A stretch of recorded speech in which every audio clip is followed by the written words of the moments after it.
Good day and welcome back to another DBZ Dokkan video. In this video we are going to be taking a look at the second stage of the brand new event that has come to DBZ Dokkan in the form of the fighting spirit of the Saiyans and the Pride of the Wicked Bloodline challenge event. So this is kind of a interesting new event. It strikes a interesting comparison to things like Red Zone or the Cell Max event. It's definitely not as hard as those events, although the opponents can hit relatively hard in the final phase. It is quite a lot of fun to take on, and it is, generally speaking, a pretty cool event. I think it's a nice difficulty. It's challenging for a lot of players. It'll challenge around 60-70% of the player base, maybe a bit more, but it's a nice kind of lead up into Red Zone.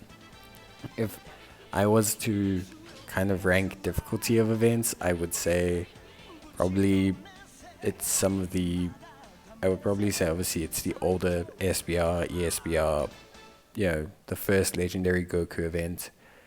Then it's probably this event, then the LGEGT, the LVE, some of the newer SBR and ESBR. Then I would probably say it's, well, even Gods of Destruction is probably in that category. And then I would say it's Red Zone, and then probably Cell Max. So yeah, this event is kind of a nice lead up into a lot of those events. It's fun, it's interesting to do, and you do have 2 items, so you do have a pretty decent selection to kind of obviously take on this event. Because of those 2 items, you're not kind of pigeonholed into taking certain teams or anything like that. So yeah, obviously we have the cooler requirement, so there is a mission, I should say, to obviously take on the event with cooler. That is pretty straightforward. It does have to be a cooler full power unit or final form unit. That's relatively okay. It's not the biggest issue in the world. We took a friend one just so that obviously I had a nice friend lead to obviously utilize. I'm not using my own LR cooler just because I thought I would show a team build that can be done without LR cooler, but it's not necessary to use them. You can essentially use whichever one you want, basically speaking. You don't need to use the LR cooler team. You can build whatever team you want to take on this event, but you will need to use cooler if you want to complete the requirement mission. In terms of this event itself, yeah, it starts off with an AGL and a tech phase. Both of them are immune to sealing and stunning. It's not necessarily the absolute end of the world. It's not a super duper difficult phase. You do need to be careful of the AGL Goku at this point, obviously, if you are looking to just be a little bit careful. Mainly because what you want to do is you want to obviously keep Strength Cooler safe until he builds up his stacks. Strength Cooler is going to completely decimate the second phase, because the second phase is against a physical enemy, so he's going to completely decimate the second phase, which is obviously great. And yeah, that's, I mean, so far so good. It's a pretty, like I said, pretty achievable event because you have the 2 items. So 2 items makes a big difference. It's like Cell Max. Cell Max will not be nearly as hard an event if you could take a Whis and a Princess Snake, or even just a Princess Snake. It would be tough, but it wouldn't be as hard, nearly as hard. So yeah, it is kind of like this event's similar in that by bringing 2 items, it kind of makes the event a little bit too easy for some people. For most people it's going to be the appropriate amount of challenge, and not every event has to be gruelingly difficult. I think this is a lot of fun. It'll let you really try out the new strength full power cooler. And it's the same way in which the cooler event really let you try out the Goku. I think that's what these events are. They're basically just designed as ways to really kind of have a lot of fun with the brand new units, and I think that's more than okay. So yeah, obviously the goal here is to let Cooler really kind of just build up his stacks so that we can get his damage really rip and rolling.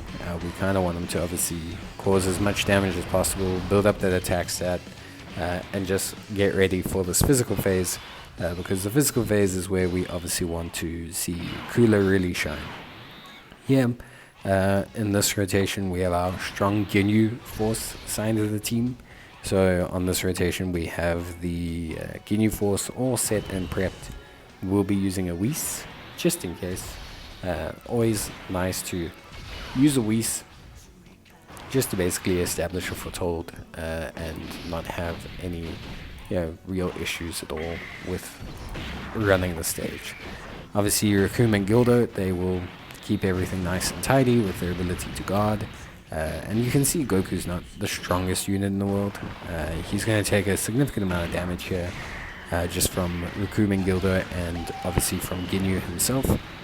So yeah, overall for the most part, the event is pretty fun.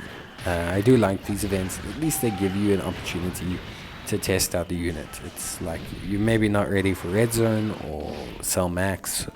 Maybe you're struggling with SBR or ESBR, or you're tired of running those events. You can always come in here and really try out Strength Cooler. I think that's something that's notable. And yeah, it's obviously relatively quite a lot of fun. So we have a pretty death-bally rotation here.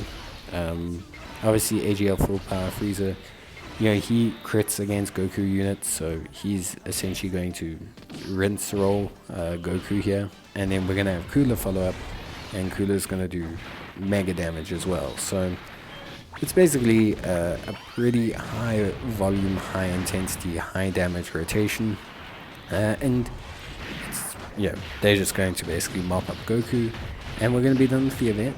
So yeah, it's not too bad. I think obviously it is technically easier than the Cooler side of things, because you obviously have access to AGL full power Frieza, and he's pretty strong. He has like that built-in crits, and that just makes life a lot easier. But yeah, that's pretty much it in terms of everything you need to know. Obviously guys, I appreciate very much that you've been watching the videos and all the support I've been getting. So yeah, I really appreciate it quite a bit. And yeah, obviously it's not the hardest event in the world, but it will be a lot of fun for a lot of players, and I'm sure a lot of you will enjoy trying it out and having a good time with it. I think it is definitely quite a lot of fun. So that's pretty much it from me. I hope you guys enjoyed the video. If you did, you can leave a like on it, or leave a comment if you need more help with team building, or anything like that. But there's nothing too crazy here, no major gimmicks or anything like that. But yeah, that is it, and that's it for now for this stage. Whether they updated or not, I don't know. I doubt it. It feels like kind of a once-off thing, but we'll see when we get there. But thank you guys so much for watching, and I'll see you in the next one. Until then, take care, and bye.